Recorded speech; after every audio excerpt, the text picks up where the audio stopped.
una, hindi ako magaling magsuri ng pelikula, kaya iiwan mo na yun sa inyo. Pero gusto ko sabihin na una, kung pasalamatan si Jay at yung mga kasama mo for bringing up this film dahil sa totoo lang, wala na nagkukwento ng buhay na mga magagawa ngayon. And for that, tingin ko dapat palapakan natin itong pelikula. It's just slice of life, no? Like any slices of buhay natin, yung reality, actually mas masakot pa.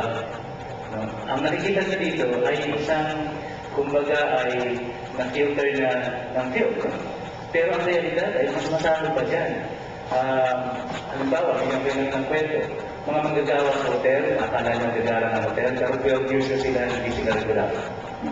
Yung trabaho lang sila pag meron magpa-birthday, yung trabaho lang sila pag may magpa-party, kung wala silang trabaho. But they have to stay in this hotel. No? May mga manggagawa na, halimbawa, I worked with Jollibee at one point in time.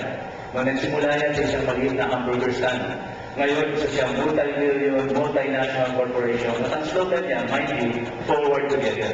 Now, yung may-ari ng Jollibee is now a billionaire, pero nung pumasok sa Jollibee na nagtrabaho ko, yung number one empleyado na nag-retire, hindi kailangan pa maghintay ng regalo ng may-ari ng Jollibee para magkabahan. No? Nandun nagpunta tayo na makikita natin sa General Santos ang mga manggagawa, halimbawa sa canning factories, na lahat sila ay hindi sila regular. 4 months, magtatrabaho sa isang pabrika, lipat ka sa susunod, lipat ka sa susunod, lipat ka sa susunod. Pag naibig na lahat ng pabrika doon sa General Santos, babalik mo sa original na pabrika, tatanggapin ka lang kung babaguhin mo ang pangalan mo. Why? Dahil pag-ibig na Lieutenant of Flores, kasi name mo, under a law, continuous or discontinuous, pag nakaisang taong ka na sa isang kumpanya, regular ka. Pwede iyago lang gano'n. Kaya, imagine niyo, lahat yan ay kakatasan ng SSS. Lahat yan ay kinakatasan ng pag-ibig. Eh kung alam ng kumpanya na iba ang pangalan na ginagamit niya, saan napupunta lahat ng kinakatas na ito, including ang taxes? And sure enough, meron kaming kasama na namatay, iba ang pangalan na ginagamit niya, obviously, wala siyang tinanggap na tayo sa sa SSS dahil hindi nag-exist ang pangalan niya sa SSS. Reality is far worse kung nakita ninyo sa pelikula ito. But I'm really happy someone has finally taken notice ng sitwasyon ng magagawa. Yung third point ko is that these things are being normalized nowadays. No? And I like the title, no? Precisely because it captures nga yung pag-normalize sa sitwasyon ito. Imagine mo, no? Ngayon, Endo is part of the language ng mga kabataan yan. Well, ang ginagawa mo na, Endo ngayon pa rin. So it's part of the language. It's just normal sa atin ito. People, ay nakalimutan na ng mga tao, when I started working,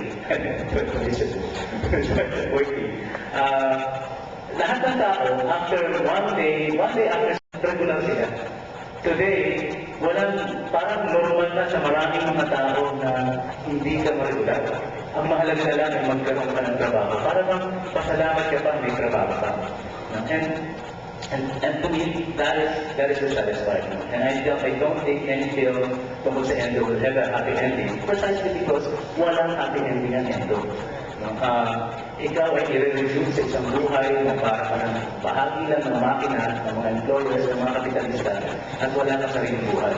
Let me end dun sa isang interview namin sa isang contractor sa Coca-Cola, another transnational corporation. Coca-Cola, in this case, sa Davao. Nag-interview lang kami para lang sa aming conference din. Precisely gusto rin namin pakita yung totoong buhay ng mga manggagawa sa ibang mga manggagawa pa. At nagkataon naman yung interview namin, hindi namin alam, hindi na pala yung last day niya sa trabaho. So when I asked him, ano bang plano? Sabi niya, inamin niya, last day ko na nga ito. Pero sa totoo lang, paano ka ba magpaplano kung hindi mo na, kung ang buhay mo, every 3 months, every 4 months na lang. Tapos nag-breakdown na siya. That to me captures yung grabe yung epekto ng contractualization sa buhay ng mga manggagawa at mga bata, kasi bata ninyo, hindi man mas bata pa. My last point is that I agree. I think it would have been nice for me to see, like for example, the character natin finally lumalaban together with other workers, because that is also the reality. Hindi tinatanggap ng mga manggagawa ng normal ito. Workers have always been trying to fight back against contractualization. Sometimes ang nagtatagumpay, medyo kadalasan niya talo. Pero ibig sabihin, tatanggapin naman natin ang normal ito. Sa aking tingin, hindi dapat natin tanggapin normal ang ganitong klase ng kaayusan. At ito ay pwede patuloy kasi sa totoo lang, hindi naman siya natural na kaayusan. Ito ay impose sa atin ng mga batas. And therefore, dahil tao rin ang gumawa ng batas, kaya natin pagawin ng batas. So, proud that's what I can say. We put the question to the panel, does ENDO have a happy ending? And Dr. Johnson pointed out that ENDO subverts the tropes of the romantic comedy so that when you start, you think it's really a romantic comedy, and by the end, you see that it has been turned around completely. And he's of the point of view that no, on one hand, ENDO does have a happy ending in the sense when nakauman si Leo about this particular situation, but the girls leaves. And then Attorney Manila noted that she would have preferred that it take a more proactive stand about labor practices that have become the norm. It used to be a rare, well, not the standard of most companies as a cost-saving venture, only employ contractual workers. And then finally, Mr. Mata, who's our labor rep, pointed out that with ENDO, you can never have a happy ending because of the situation and because of everything that comes with it. Do we have any reactions from the audience on the points that we have discussed so far? Dr. Johnson. It's just one point. Gusto lang mag-reaction sa sinabi ni Atty. Totoo lang, maraming mga sitwasyon pa siguro na dapat na ilabas sa pelikula. Pero gusto ko lang i-point out na una-una hindi yun yung intention ng pelikula. So siguro hindi natin pwede hanapan gano'n. Sabihin, ibang pelikula na yung sinasabi niya. Siguro Sister Stella na yun. So pwede naman Sister Stella. Pero ang gusto mo nga din sa pelikulang ito, siguro ilagay natin sa konteksto ng karamihan sa mga lumalabas na independent films ngayon. Ang isa sa mga punto na nirate ng ilang mga kritiko tungkol sa independent films ay pagamat totoo na lumalayo na sila sa kalakaran ng mainstream. Mapapansin din na ang tendency ay malulong sa mga personal na problema.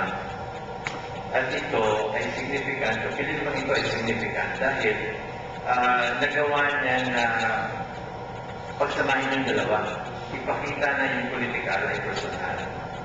At dahil doon, mas malalim yung pagkaunawa natin dun sa kasamaan ng ganung klase ng economic exploitation. Kasi sinisira niya ang tao, sinisira niya ang pangarap ng tao, sinisira niya yung pagkatao ng tao. And sa akin, mas malakas pa yung politika na ganitong klase ng trabaho kaysa halimbawa, maganda rin ang system talaga. Pero ako yun, it's outright advocacy na after a while, mapapagod sa kanya. Kasi isang may linya siya na pinupose. And pa yun nalilipas din yung ganong klase ng linya, quote-unquote. I think what remains and what is very effective with everyone, right? So kahit hindi ka kasabi sa ganong klase ng organisasyon, ma-appreciate mo yung epekto ng ganong klase ng sistema ng exploitation sa mga karaniwang tao. At itong ENDO, sa palagay ko ay natatangi sa ginawa niya na ito, lalo na sa konteksto ng mga independent films sa kasalukuyan. So, yun palagay ko, okay. If anyone has any questions or you want to make, please just take the mic. But I just wanted to point out that one of the reasons that many of us love this movie so much is because it discusses